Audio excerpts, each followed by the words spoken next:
Hey, good morning. I don't know if you've ever had something that's burning in your heart that you want to share, and it just gets to a point where you just got to get yourself out there and put it out there. And I was encouraged yesterday by a friend of mine at Stitch James who put something out there, and I'm like, okay, well, God, maybe you want me to share this. This will contain some spiritual content, and what I'm going to share with you is not the views or opinions of my employer, Stitch Golf. I am the IT. I am a director of IT operations, and my path to that is very unconventional, and kind of that's where this story kind of starts. So back in 1994, I built my first computer. In 95, I built my first computer with the help of some kids in a youth group.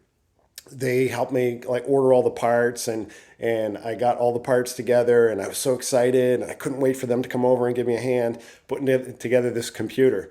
And they never showed up. So I pulled all the parts out of this box, and I put them in a case, and I was trying to figure this thing out and hook this thing up. And the power connector had these two pieces, these old style computers. It was like two pieces, and you had to put it on the motherboard, and you could easily get it backwards.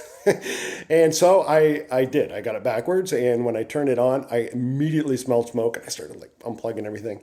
But then I figured it out. I figured out that those connectors were reversed, and got that all figured out. And I built my first computer.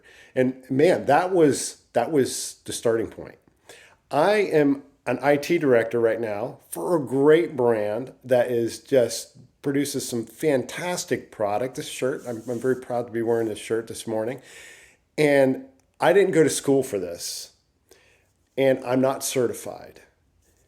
I just have a great passion for learning all of this. We have so much stuff automated now, but the starting point of all of that was back in 1995 when I built that first computer. 1998, I got my first gig at a school, and I walked into the superintendent's office almost 25 years ago. It was October of 1998, and I went into the superintendent's office, and he started asking me questions like, do you know anything about Windows for Workgroups, Windows 3.11? Do you know anything about networking? Do you know anything about frame relays? And to every one of his questions, I had to say, no, but I believe I can learn. Give me some time. I believe I can learn. I can help you. And he put some faith in me and hired me. It's crazy. And that was a little school in Maine. And so I got my first gig as a technology coordinator at this little school, a couple hundred students. And then that turned into a job later in education. And I had some rabbit trails here and there, things that I tried that just didn't work out, whatever. But I ended up at another school in Maine, a bit larger, and got a new title, technology administrator. Ooh, all right. So we're moving up the chain, you know. But there's a ceiling in tech, right? Especially when you're in education, because you're probably once you've reached a IT administrator role, there's really not a lot above that. You know, you got to go into like being a administrator over a district or something like that. And honestly, that was not really anything I was ever really interested in. So then I ended up at Grace Christian School in Raleigh, and I said, I'm going to try something different. God, I think you want me to try something different. So I did that. I taught for a year, and let me tell you, teaching is hard. I respect you, teachers. Okay, it is hard. I had to write curriculum for, I don't know, 4 or 5 classes as I was going along through the school year. It was tough, but then the IT director got done, and I ended up filling in his role. It only made sense, and I think God put all those pieces in place and said, "Hey, you want to teach? Go ahead and give that a shot. You're not really a teacher." For the classroom setting. You know what I mean? So the content creation all the time was very stressful.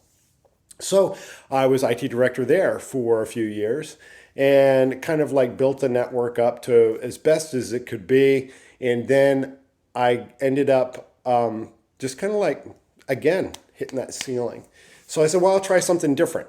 So I went to Carolina's IT. Again, see, I didn't have any certifications. So of course, one of the first things they wanted me to do is go out and get a couple certifications. One in, I forget the exact names right now. These CYSA and some of these other certifications so that I could fulfill an auditing role. And it was super stressful. I loathed going to work. This is the first time in 20 years that I'd ever hated going to work. I'd get in the car in the morning and then I get to the weekend and you'd think the weekend would be relaxing, but no, it's not when you're in a stressful job. You're thinking Monday's coming, Tuesday's coming, Wednesday's coming.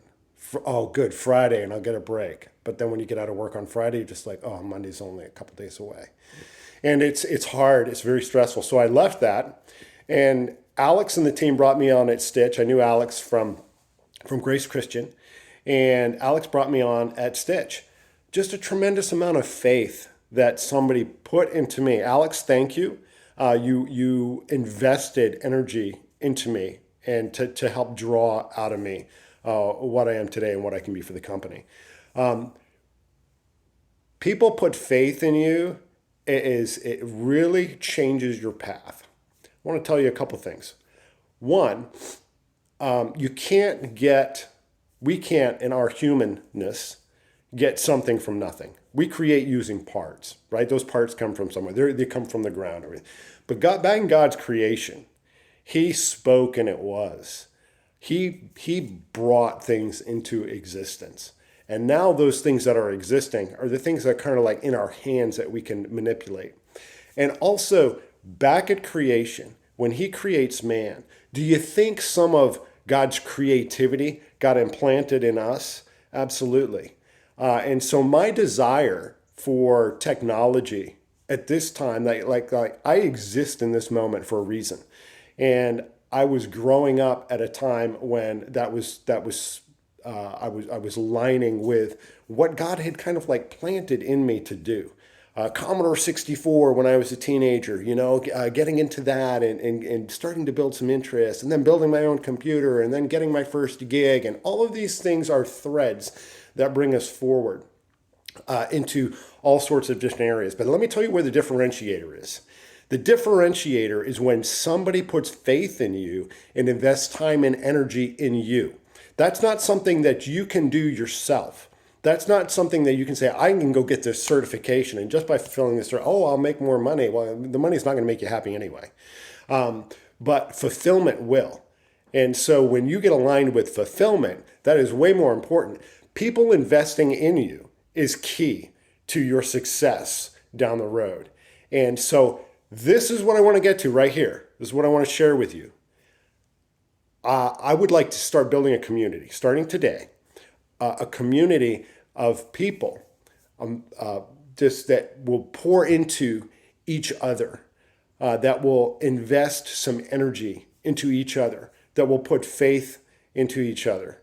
I've got a great employee, Chris at Stitch, and let me tell you, I'm trying to invest in Chris's life. I'm trying to invest in the people that I interact with because I see in Chris that same desire that I've got in me. Man, I want to learn. I want to grab things. I want to go. Let's go.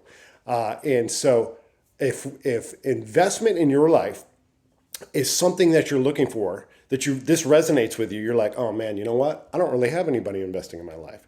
Well, let's fix that problem. Let's build a community where we're investing in each other and we're spurring each other on to growth and just to be an encouragement to each other on a regular basis and march forward. And let's clean up that pathway. That pathway for me was just all over the place, And it wasn't until I was at Grace and somebody actually was taking time and energy with me and saying, hey, here's how you set up a budget for your department. Here's how you need to be thinking about some of these problems. And that continues to this day at Stitch. I've got Stacy who's cleans up the way that I think about things. You have to have somebody outside putting into you. If you don't have that, man, you're missing something incredible in your life, and something that God can take you through, and that God can use to leverage you for doing greater things and really getting aligned with what you were designed to do. So if you want to be part of that community, let me know. I'm going to start putting more videos like this out there. I have a ton of stories. I sat down yesterday, and as Aaron was doing his homework, I was making a list.